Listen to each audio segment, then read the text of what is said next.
댄넷으로 고성능 앱 만드시는 분들 많죠? 근데 가끔 보이지 않는 곳에서 성능을 확 갉아먹는 주범이 숨어 있거든요.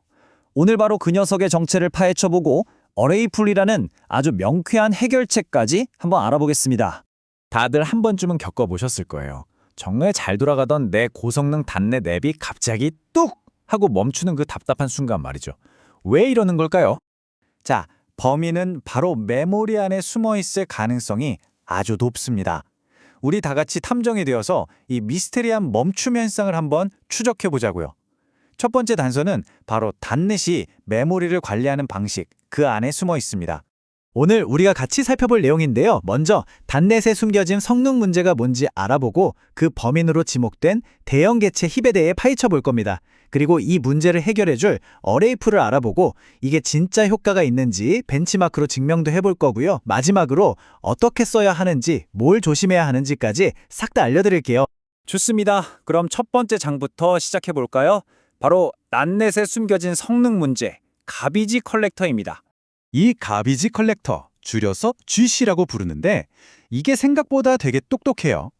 객체는 대부분 금방 만들어졌다가 금방 사라진다는 아주 단순한 사실에 착안해서 객체를 나이별로 0세대, 1세대, 2세대로 나눠서 관리합니다.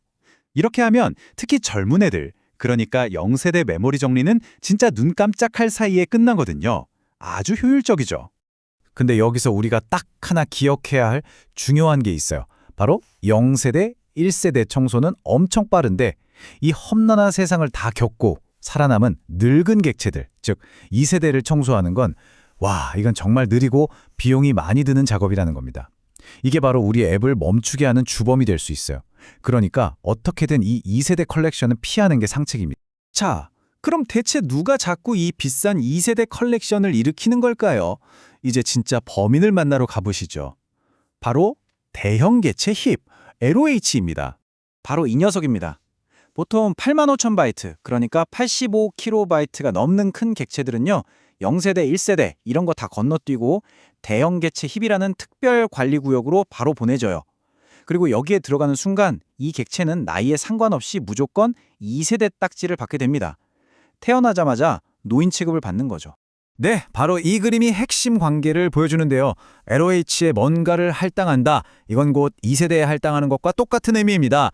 그리고 이게 뭘 의미하냐면 바로 그 비싸고 느린 전체 GC, 풀 GC를 유발하는 방아쇠가 될 수 있다는 뜻이에요. 그렇습니다. 바로 이겁니다.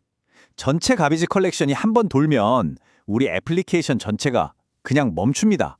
모든 스레드가 말 그대로 얼음이 되는 거예요.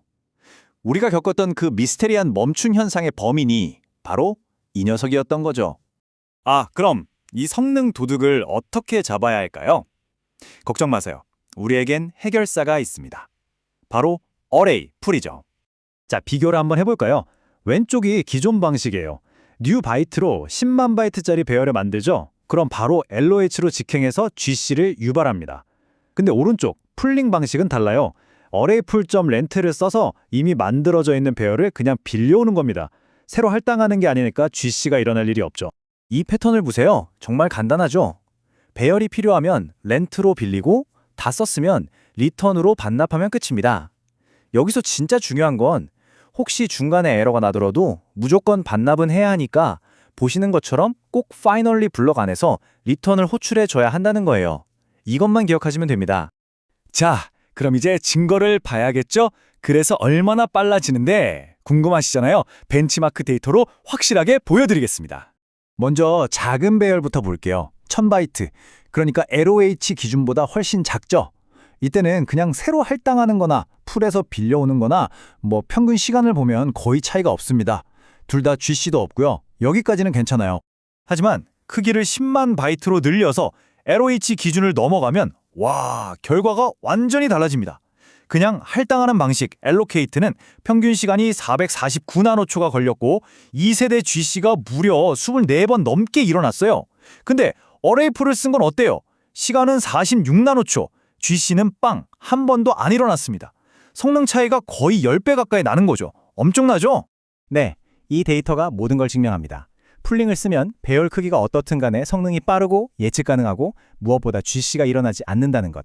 이게 바로 우리가 원했던 안정적인 성능이죠. 이제 더 이상 갑자기 멈추는 현상 때문에 고통받을 필요가 없습니다. 자, 이렇게 좋은 거 그럼 어떻게 써야 잘 썼다고 소문이 날까요? 지금부터 사용 설명서, 모범 사례와 함정들을 알려드릴게요. 딱 4단계만 기억하시면 됩니다. 첫째, LA풀.shared로 공용풀을 가져오고요. 둘째, 렌트로 필요한 만큼 버퍼를 빌립니다.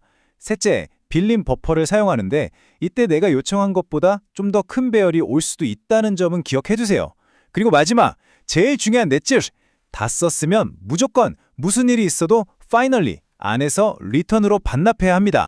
공식 문서에도 이렇게 나와 있어요. 일단 풀에 반납했으면 당신은 더 이상 그 배열의 주인이 아닙니다. 절대 사용하지 마세요. 이거 진짜 중요한 규칙입니다. 반납한 배열은 내 것이 아니에요. 절대 잊으시면 안 됩니다.